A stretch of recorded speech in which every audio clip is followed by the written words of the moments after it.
Thanks very much, Karen, and I'd also like to acknowledge that we're meeting on Noongar country and pay my respects to Noongar elders past and present. Last year I went into the Manjimup wood chip mill to take a sample from a big log, a log about that big to the stage, so that I could find out how old it was, how old some of the carry trees are that are still being wood chipped in the southwest, and draw attention to this issue that seems to have fallen away so much from people's consciousness.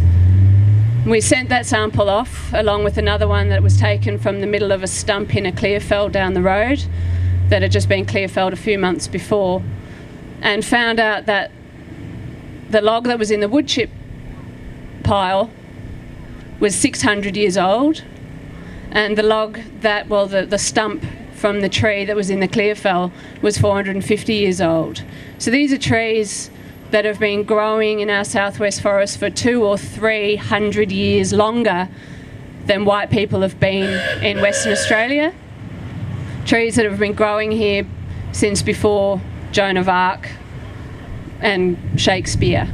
Now those trees are going overseas as wood chips and coming back to us as junk mail brochures and photocopy paper. And we're seeing 85% or more of our native forest wood being used for those sorts of low-value products. Now, an enormous amount of work has been done by many, many people in the southwest and all over Western Australia to protect the native forest, because they mean so much to all of us. They're close to the city, we experience them, we understand how important they are for rainfall, for the protection of wildlife. And we now also realise that they're an incredible carbon store. People are realising all around the world that the protection of native forests is perhaps the most immediate, other of course than stopping burning fossil fuels, way that we could mitigate dangerous climate change. And a recent report has shown that if we protect our forests, we could be generating more than $400 million every year in the sale of carbon credits. So protecting native forests is a logical thing to do. We're often accused of being emotional, as if that's a bad thing to be when it comes to wanting to protect the natural environment. But it's also a logical thing to do. It doesn't matter if your motivations are ecological, if they're economic, if your concerns are for clean water, for rainfall, for the protection of habitat for threatened species, stable soil, all of the many myriad values that native forests have and provide us with for free by just standing there. The obvious thing for us to be doing is to protect our native forests. But instead, over the last 10 years, we've seen 1,000 square kilometres of our native forests clear-felled and industrially logged. So if you imagine that you're driving in a car through the forest and the forest is 1 kilometre wide, you drive for 1,000 kilometres, that much forest has been destroyed for low-value products in the last 10 years in WA. Now, we're approaching the end of a 10-year forest management plan. We're about to start another one. And 5,000 people have put in detailed submissions about wanting to see our forests protected.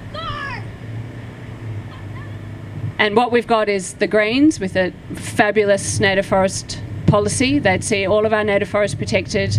They'd see a very clear transition into sustainable timber industry from plantations and farm forestry. We've got some excellent independents, including Max Hipkins, who'll speak later, who's running against Bill Marmion, the Environment Minister in the seat of Nedlands, as well as Kevin Morgan running against Colin Barnett in Cottesloe, Wayne Monks running for Churchlands, and a number of others around the North Metropolitan, East Metropolitan and Fremantle districts, who are all saying it's time for us to protect our forests. They're responding to that strong community feeling that it doesn't make sense to be logging anymore. But the Liberal and of course I must mention the Labor Party have put out a policy which has some very strong commitments, including no more clear felling of carry forests, no more burning of our forests just for firewood, and also they would disallow the use of native forest wood for energy generation. So some excellent commitments there that we'll hold them to if they get to government, while we continue to campaign for the rest of our native forests. The Liberal Party, on the other hand, have said nothing. So since they put out their draft forest management plan that has had a strong reaction from the community, we've had nothing from them. So we can take that as their policy going to the next election. And their policy is to increase logging of native forests, despite the fact that it's costing us millions of dollars every year to log our forests. So we need a strong reaction against that. And there's still a week. We can still hope to hear from Colin Barnett and from Bill Marmion that they've come to their senses and will commit to some protections of our native forests. But please, if you have any time between now and election day, and if you have any time on election day to hand out how to vote cards for the forests or to do some letterboxing in important electorates, we'd really, really appreciate your help, because this is our forests, there's so much at stake right now, and we've got a unique opportunity in the next week to see some significant protections. Thanks very much for your time.